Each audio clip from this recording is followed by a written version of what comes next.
ఇద్దరు కూడా కనికరించి ఆయనకు దర్శనం ఇచ్చే పరిస్థితి వచ్చారంటే అది గొప్ప విషయం. కానీ ఈరోజు ఇక్కడంతా కురవ కులస్తులు సమావేశమయ్యాం.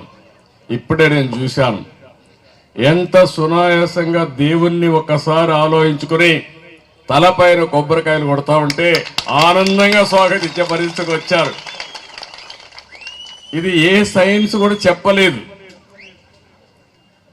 ఈరోజు ఎవరన్నా కానీ కొబ్బరికాయ తీసుకొని నిద్ర కొడతా ఉంటే భయపడిపోయి గుండె ఆగిపోతుంది. అవునా కాదా?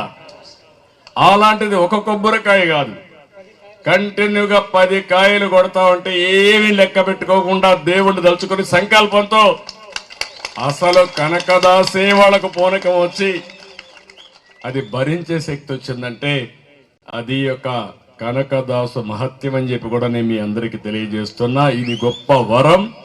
అలాంటి వరాన్ని ఇచ్చినటువంటి కనకదాసుని మనం అందరం కూడా స్మరించుకోవాలి. మీ దేవతలు కూడా మనం స్మరించుకోవాల్సిన అవసరం ఉంది. ఇప్పుడే మా తమ్ముడు ఒక మాట చెప్పాడు. ఒకప్పుడు కొరబ అంటే మనం ముఖ్యంగా చేసే పని గొర్రెలు మేపుకోవడం, రెండోది కంబళ్ళు తయారు చేయడం.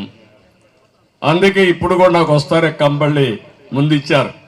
అంటే గుర్తుగా ఎప్పుడు కూడా ఒకటి గుర్తుపెట్టుకోవాలి, మనందరం మన నాగరికతను మరిచిపోతే మనం మనుషులం కాదు. అయితే మన నాగరికతను గుర్తుపెట్టుకుని భవిష్యత్తు కోసం ఆలోచించి ఈరోజు ముందుకు పోవాల్సిన అవసరం. అదే తమ్ముడు చెప్పాడు, ఐటీని నేను ప్రమోట్ చేస్తే ఈరోజు కురబ కులస్తుల్లో కూడా చాలా మంది ఐటీ చేసుకొని ప్రపంచంలోనే బ్రహ్మాండంగా డబ్బులు సంపాదించే పరిస్థితికి వచ్చారో అది నేను ఈ కులస్తులందరికీ ఒకరికి కాదు, ఈరోజు మొత్తం తెలుగు జాతికి నేను ఇచ్చినటువంటి పెద్ద వెపనది. నాలెడ్జ్ ఎకానమీలో ఇన్ఫర్మేషన్ టెక్నాలజీ అనేది ఇప్పుడు మిమ్మల్ని చూస్తున్నా.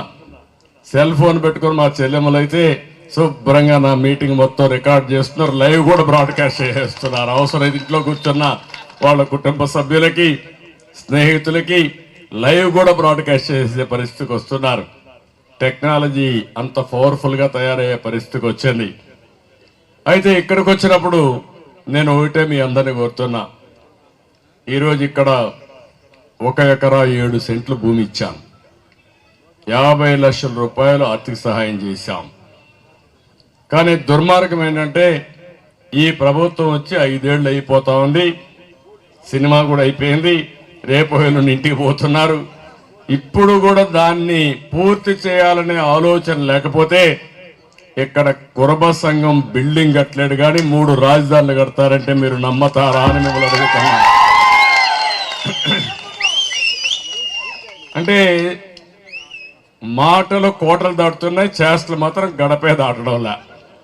ఇతను పెద్ద హీరోగా పెద్దిరెడ్డి ఎవరో అంటున్నాడు ఆ తమ్ముడు, ఇటే పోతా ఉంటాడు, ఈ దారిలోనే పోతా ఉంటాడు.